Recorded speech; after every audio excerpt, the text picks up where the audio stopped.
Bismillahirrahmanirrahim. Assalamualaikum warahmatullahi ta'ala wabarakatuh. Ketemu lagi kita pada kali ini. Dan kali ini izinkan saya bercakap khusus tentang satu topik yang sangat dekat dengan orang Melayu, iaitu keris.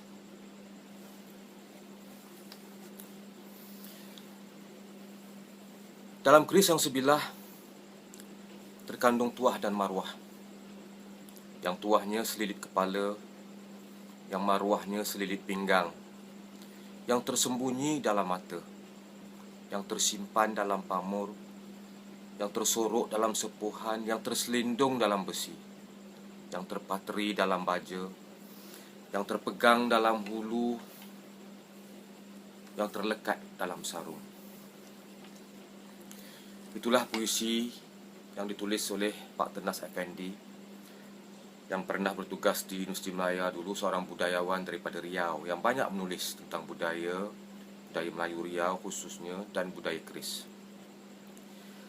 Sejelasnya keris adalah sesuatu yang amat besar kepada lelaki Melayu. Oleh kerana itu, memiliki keris adalah satu keperluan bagi orang Melayu lama. Kalau dulu tak ada keris, bukan Melayu.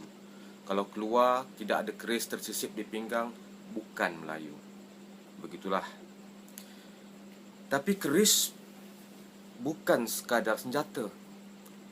Keris mempunyai bermacam-macam simbol, bermacam-macam falsafah dan makna yang sangat erat kaitannya dengan adat resam dan budaya Melayu.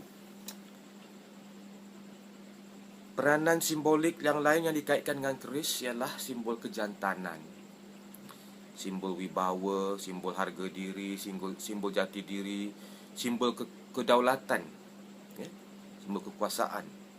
Malah keris adalah pengganti batang tubuh seorang lelaki. Jadi keris bukan saja sebagai sebilah senjata, tapi juga adalah pelengkap diri orang Melayu. Pada sebilah keris ini ada simbol kekuasaan, tapi sekaligus ada juga simbol kelemahan, simbol kematian. Kerana keris ini mengingatkan kita pada mati. Bagi orang Melayu dulu, keris yang tersisip di pinggang ini adalah pertahanan yang terakhir sekali. Biasanya seorang prajurit Melayu akan mempunyai senjata lain seperti tombak, lembing, pedang, ataupun di zaman Melaka dulu mungkin ada istinggar, ada tarakul, senapang atau pistol, flintlock yang dipanggil sekarang ini. Sesudah habis semua ini, tinggal keris yang dipinggang. Ini menentukan hidup atau mati seorang panglima Melayu. Makanya keris ini sentiasa menginsafkan diri seorang Melayu, mengingatkan dia bahawa hidup mati itu adalah di tangan Tuhan. Datuk Abdul Aziz Draman suatu masa dulu pernah menulis dalam Dewan Masyarakat beberapa tahun dulu bahawa keris itu Melayu, Melayu itu keris. Dan sejak akhir-akhir ini, nasib yang menimpa keris hampir sama dengan nasib yang menimpa orang Melayu. Betapa orang Melayu tidak lagi dianggap relevan, begitulah juga keris sudah dianggap tidak perlu. Ada kemungkinan golongan ini tahu betapa kuatnya keris ini pada orang Melayu, hingga kan mereka mahu mencabut keris ini dan menghilangkan kewujudan keris ini daripada masyarakat Melayu demi untuk melemah dan menjatuhkan Melayu.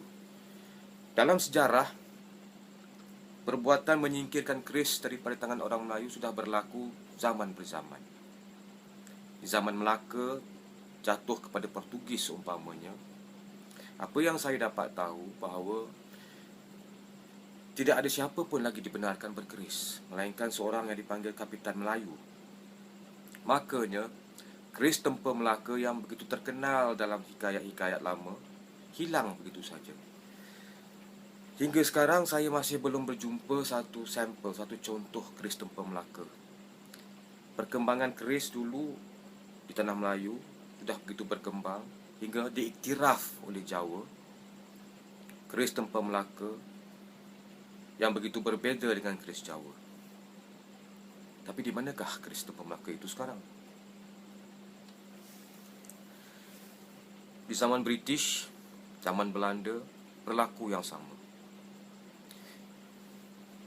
Keris pernah digunakan oleh Datuk Maharaja Lela Perak, dicelupkan bilah keris dalam air dan airnya diminum sebagai tanda taat setia.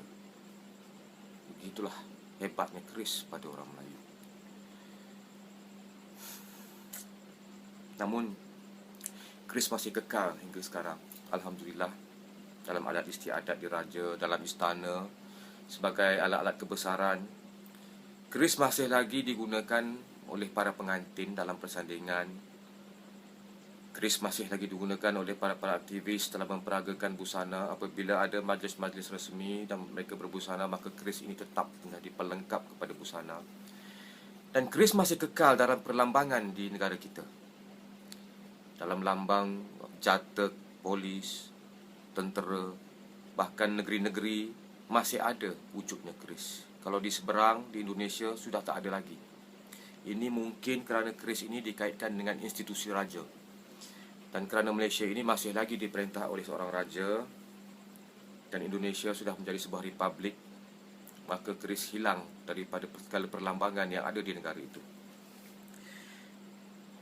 Bagi mereka-mereka yang ingin tahu tentang keris, perlu saya katakan di sini bahawa terdapat banyak jenis keris.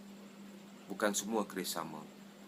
Ada keris Semenanjung, keris Melayu, keris Bugis, keris Jawa, keris Madura, keris Bali, keris Patani, keris Sumatera, dan bermacam-macam lagi. Kalau dari segi bentuk, ada juga disebut keris sajen atau keris picit. Jangan kita anggap keris itu sama. Tidak. Apapun asal-usul keris ini masih lagi menjadi tanda tanya. Ada yang mengatakan bahawa keris paling awal, bentuk keris paling awal dilihat pada candi-candi. Ini memberikan gambaran bahawa keris berasal usul daripada budaya Hindu. Ada juga mengatakan bahawa keris ini, bentuk keris ini hampir sama dengan belati daripada kebudayaan Dongson daripada China Selatan yang turun melalui Vietnam. Tapi bagi saya, kalau saya lihat bentuk yang ada pada prasasti, pada candi-candi itu, bentuk itu masih belum menjadi sebilah keris. Keris itu bukan satu senjata yang tegak. Keris itu condong. Jadi kalau bilah yang tegak, yang seperti yang ada pada candi-candi itu, pada saya masih belum lagi sebilah keris. Bentuk yang paling hampir, yang agak condong, dilihat pada struktur di Sumatera. Kalau tak salah sekitar abad 10 hingga 5 sebelum Masihi. Ini yang paling dekat, itu sudah ada kecondongannya. Namun begitu, satu pertanyaan yang sering saya lontarkan kepada pencinta-pencinta keris ialah, apakah nama keris-keris yang terkenal di alam Melayu? Bila ditanyakan soalan ini, sering kali nama-nama yang keluar adalah keris-keris seperti keris Empu Gandring, keris setan Kiai Setan Kober, Kiai Sengkelat. Ini semua keris-keris Jawa. Bila ditanyakan keris Melayu, biasanya yang nama yang akan keluar ialah keris Tamingsari. Tapi perlu kita ingat bahawa keris Tamingsari itu berasal usul juga daripada tanah Jawa. Lalu, apakah keris Melayu yang terkenal? Kenapa kita tidak boleh mengingati salah satu pun nama keris Melayu, melainkan Tamingsari? Pertanyaan ini sering saya fikir-fikirkan untuk mencari jawapannya.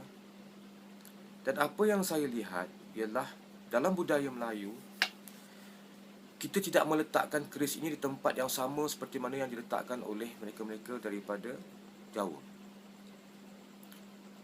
Mengikut Syekh Ahmad Al-Fatani dalam sebuah buku sekitar penghujung abad ke-19 dulu, Jawa bukan Melayu. Ini membawa maksud bahawa bukan semua orang Jawa itu Islam. Jadi cara dan pandangan falsafah kehidupan orang Jawa tentunya tidak sama dengan cara pandangan hidup falsafah orang-orang Melayu. Ini mungkin salah satu sebab kenapa kita tidak meletakkan keris di tempat yang sama seperti mana yang diletakkan oleh orang-orang Jawa. Berkemungkinan juga Ini merupakan salah satu punca kenapa terjadinya kecelaruan dalam pemahaman keris. Ilmu keris di tanah Melayu ini sangatlah ilmu rahsia. Susah mendapatkan maklumat tentang ilmu keris. Tak ada buku-buku yang mencatatkan pengetahuan tentang keris. Jadi mereka-mereka yang berminat untuk mengetahui tentang keris harus ke seberang, kerana di sana memang banyak catatan-catatannya. Tuan-tuan dan puan-puan, memandangkan masanya agak panjang untuk membicarakan tentang keris ini, saya fikir eloklah saya berhenti dulu dan kita akan sambung di video yang akan datang. Sekian, Assalamualaikum warahmatullahi wabarakatuh.